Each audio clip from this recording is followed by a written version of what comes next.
Sir నమస్కారం sir. నమస్తే. Sir air India flight క్రాష్‌కి సంబంధించి ఒక వీడియో, ఇంకో వీడియో ఇప్పుడు విపరీతంగా వైరల్ అవుతుంది సార్. అంటే ఆ వీడియోలో ఏదో ఒక మిస్టీరియస్ ఆబ్జెక్ట్ అది ఫ్లైట్ నుంచి బయటపడుతుందో, లేకుంటే బయట నుంచి ఫ్లైట్‌కి తాకుతుందో తెలీదు గానీ, అదొకటి మాత్రం వైరల్ అవుతుంది సార్. ఇప్పుడు దీనిపైన విస్తృత స్థాయిలో చర్చ కూడా జరుగుతుంది.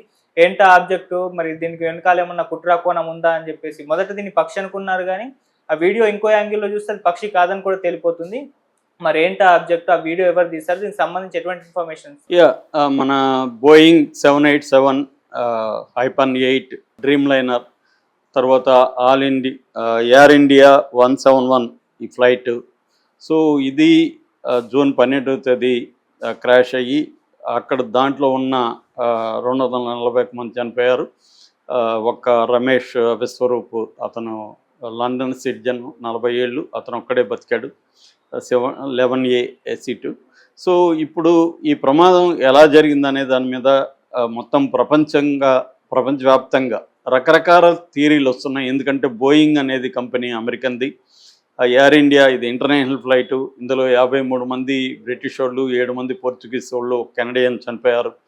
సో అందువల్ల ప్రపంచవ్యాప్తంగా కూడా ఇప్పుడు దీని మీద దృష్టి పెట్టారు. ప్రపంచవ్యాప్తంగా ఉన్న ఏవియేషన్ ఎక్స్పర్ట్లందరూ కూడా దీని మీద పెట్టారు. అలాగే మన గవర్నమెంట్ కూడా దీని మీద విచారణకు ఆదేశించింది. అమెరికన్ ఏజెన్సీ, తర్వాత ఇంగ్లాండ్ ఏజెన్సీ, ఇండియాకు సంబంధించిన 2 ఏజెన్సీలు ఇప్పటి వరకు దీన్ని విచారణలోకి దిగాయి. ఆల్రెడీ బ్లాక్ బాక్స్ ఒకటి దొరికింది. అట్లాగే కాక్పిట్ వాయిస్ రికార్డర్ కూడా దొరికిందని చెప్తున్నారు. ఈ రెండింటినీ కూడా ఢిల్లీ ల్యాబొరేటరీలో అనలైజ్ చేస్తున్నారు. అలాగే వీడియో ఫుటేజ్ని అసలు ఈ ఫ్లైటు 23వ రన్వే నుంచి లేచి 625 అడుగుల ఎత్తులేకెళ్ళి అక్కడి నుంచి కిందికి వచ్చి బీజే మెడికల్ కాలేజీ హాస్టల్ మీద అది కుప్పకూలడం, ఈ ఫుటేజ్ అంతా కూడా ఇవాళ పదే పరిశీలిస్తున్నారు. ఈ క్రమంలో అక్కడ కూలుతున్నప్పుడు ఒక కొత్త ఫుటేజ్ ఒకటి బయటకు వచ్చింది. అది ఎవరు తీశారు, వాళ్ళకి అది కూలుతుందని ముందే తెలుసా, లేకపోతే అక్కడ కూడా ఏమన్నా కుట్రకోణం ఉందా, లేదు జనరల్గానే ఆ దగ్గరలో ఫ్లైట్ కిందికి వచ్చినప్పుడు కొంతమంది కిందికి వెళ్తుంది కదా ఫ్లైట్ అని వీడియోలు తీసేవాళ్ళు కూడా ఉంటారు, అలాగే ఏమన్నా తీసారా అన్నది ఒక ప్రశ్న. అయితే రెండో ప్రశ్న, అక్కడ దగ్గరలో ఒక ఆబ్జెక్టు అనేది అది మరి ఫ్లైట్ నుంచి బయటికి వెళ్తుందా, ఫ్లైట్కి వచ్చి కొడుతుందా అనేది క్లియర్గా లేదు. ఫ్లైట్ నుంచి కొంచెం దూరంలో ఆ మిస్టీరియస్ ఆబ్జెక్ట్ అయితే ఒకటి కనిపిస్తుంది. మొదట్లో అది పక్షి అనుకున్నారు. ఎందుకంటే గుజరాత్లో 5 ఏళ్లలో దాదాపు 542 పక్షి యాక్సిడెంట్లు గుజరాత్లో ఉండే ఎయిర్పోర్ట్లలో జరిగాయి. ఇది కూడా వెరీ ఫేమస్ అనమాట. అహ్మదాబాద్ సర్దార్ వల్లభాయ్ పటేల్ ఇంటర్నేషనల్ ఎయిర్పోర్ట్ కూడా ఈ పక్షులకి వెరీ ఫేమస్. సో అనేక సార్లు పక్షుల వల్ల కూడా యాక్సిడెంట్లు అవుతున్నాయి. పక్షి ఢీకొనడం వల్ల ఏమవుతుందంటే ఇంజిన్ దెబ్బతినే అవకాశం ఉంటుంది.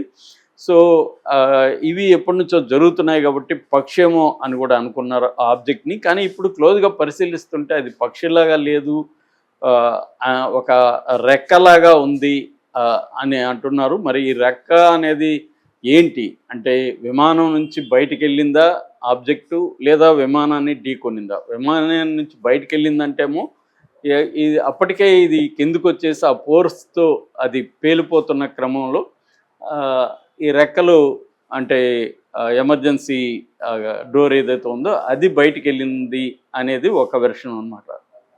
అట్లా కాకుండా ఫ్లాప్స్ అంటారు. ఫ్లాప్స్ అంటే విమాన వింగ్స్ ఉంటాయి కదా, వింగ్స్ దగ్గరలో ఉంటుంది, వింగ్స్కి ఆనుకొని ఆ ఫ్లాప్ అంటారు దాన్ని. ఈ అట్లాగే మామూలుగా ఒక వింగ్లో ల్యాండ్ గియరు, తర్వాత ఫ్లాపు ఇలాంటివి ఉంటాయన్నమాట. ఇది అవుట్ సైడ్ ఎడ్జిలో ఈ ఫ్లాప్ ఉంటుంది. సో ఇది ఆ ఫ్లాపు, డ్రాగు, థ్రస్ట్ ఈ 3 వెరీ ఇంపార్టెంట్ అనమాట. లేసేటప్పుడు ఫ్లాప్ చాలా ఇంపార్టెంట్. సో అది వీక్ అవ్వడం వల్ల, అది సరిగా కాన్ఫిగర్ అవ్వకపోవడం వల్ల అది ఎగిరిపడిందా అనే ఒక వెర్షన్ అయితే, రెండోది ఈ రమేష్ విశ్వరూప్ కూర్చొనున్న 11A సీటుకి దగ్గరలోనే ఎమర్జెన్సీ ఇది ఉంది, అది బయటికి వెళ్ళింది. ఈవెన్ రమేష్ విశ్వరూప్ కూడా మోడీ గారితో మాట్లాడాడు. అలాగే దూరదర్శన్తో కూడా ఆయన ఫస్ట్ బెడ్ మీద పడుకొని ఫస్ట్ ఇంటర్వ్యూ ఇచ్చాడు. దాంట్లో కూడా ఆయన క్లియర్గా ఏం చెప్తున్నాడంటే నేను చాలామంది అంటున్నారు నేను దూకేశానని. నేను దూకలేదు.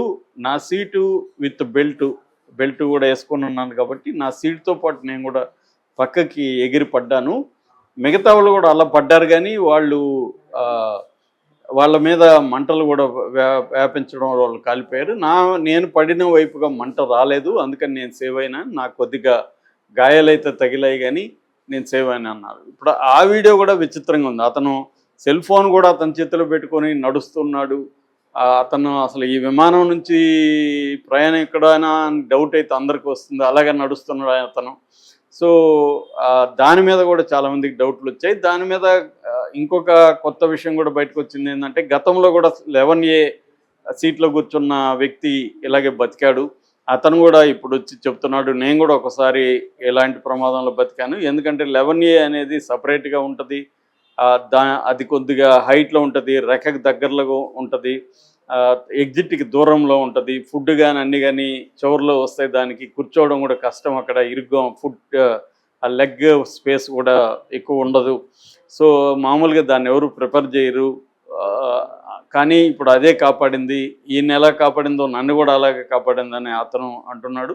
ఇప్పుడు సో ఇతను కూర్చున్న దగ్గరలో ఉండే ఈ ఎమర్జెన్సీ గేటే బయట, ఆ ఎమర్జెన్సీ డోరే బయటపడింది, ఆ ఆబ్జెక్టే అనేది కొంతమంది విశ్లేషిస్తున్నారు. ఇంకొంతమంది ఏమో లేదు, అది ఏదో ఒక ఆబ్జెక్ట్ వచ్చి ఏమన్నా కొట్టిందా, ఎందుకంటే టర్కీ రోల్ కూడా ఉందని కొంతమంది అంటున్నారు. ఎందుకంటే ఈ బోయింగ్ 787 సిరీస్ ఏవైతే ఉన్నాయో వాటిని మెయింటెనెన్స్ అనేవి మామూలుగా మెయింటెనెన్స్ ABCD మెయింటెనెన్స్ ఉంటాయి. CD మెయింటెనెన్స్ అంటే చాలా ఇంపార్టెంట్, హై మెయింటెనెన్స్ అంటారు వాటిని. ఈ హై మెయింటెనెన్స్ని టర్కీ కంపెనీకి ఇచ్చారు. సో వాళ్ళ ఏదన్నా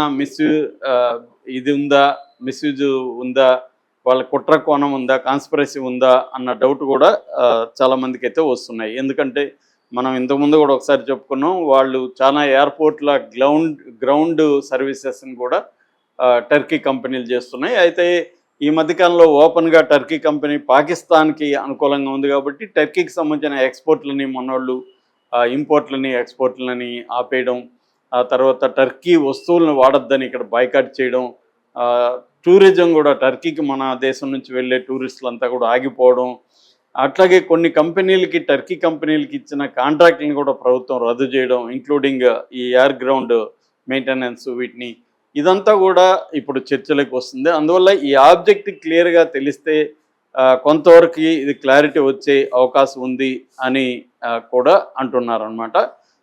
ఏదేమైనా దీని మీద ఇప్పుడు అదానీ కంపెనీ కూడా రంగంలోకి దిగి పరిశీలిస్తుందని చెప్తున్నారు. ఎందుకంటే